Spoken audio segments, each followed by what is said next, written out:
Hi, I'm Anna from Write the World, and today I'll be talking about something that can sometimes feel daunting: finding reliable sources of information.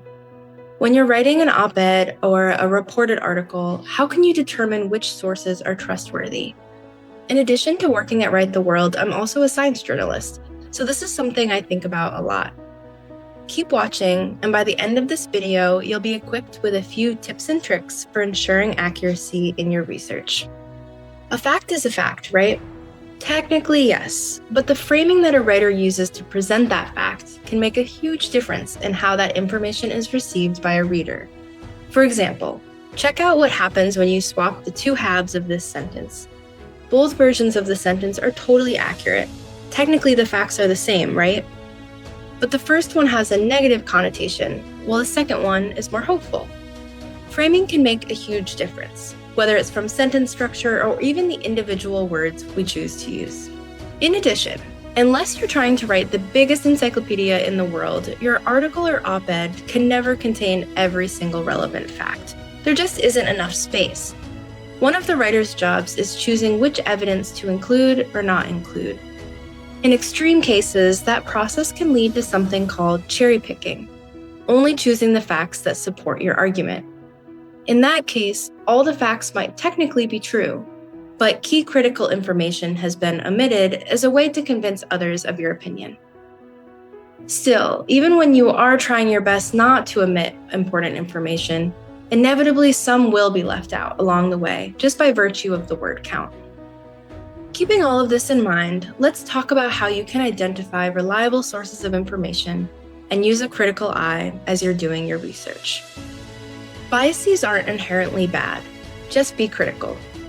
First, let's talk a little about the news or the media. Publications like The Guardian, Reuters, Time, National Geographic.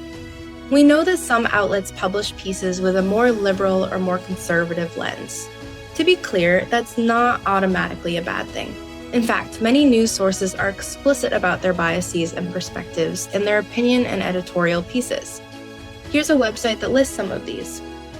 When it becomes a problem is if the outlet is manipulating or cherry-picking the facts to fit a particular viewpoint. So, how to figure that out?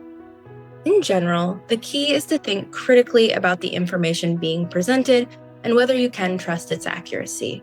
That requires asking a lot of questions. Here are some to consider, and maybe write down for easy access. What are the qualifications of the author or the sources that the author has quoted? Do they have expertise in what they're talking about? If they're a researcher, have they published studies on this topic?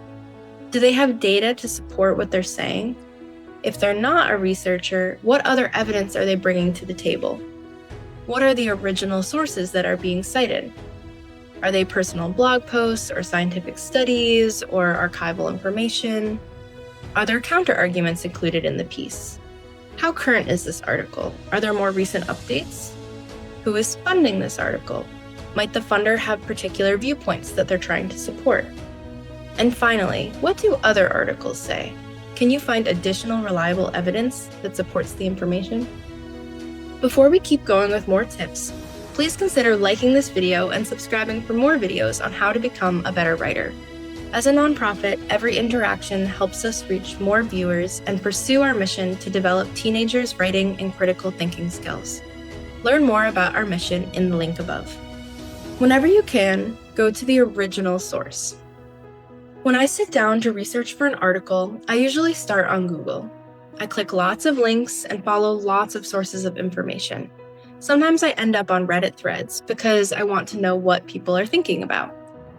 Sometimes I end up in old news articles. Those usually lead me to people that I might want to interview for my article. If there's any data in those articles, I always go to the original source, also called a primary source. That might be a scientific study, a government report, an archive of digitized newspapers. That's where you can look at the raw numbers for yourself and determine if they seem credible by asking some of the questions in the previous tip. Same with Wikipedia. It can be a good place to find some initial facts, but always make sure to look for where they came from. In general, university resource sites, which usually end with .edu, are a reliable source of information. Remember that original sources can also be people. Determine who are the experts of your story. If it's an article about vaccines, the expert might be a virologist or an immunologist. If it's an article about a new mental health service in a neighborhood, your experts are most likely to be the people running that service and also those who are using it. Determine which voices are the authorities on that topic. In journalism, there's a practice called both-sidism, where a writer gives equal weight to both sides of an argument, regardless of the strength of the data behind each side. It might sound fair to represent all viewpoints, but it can actually be misleading when there is a research consensus. For an example, we can look at climate change reporting. The vast majority of scientists agree that climate change is real, and there's very few scientists who disagree.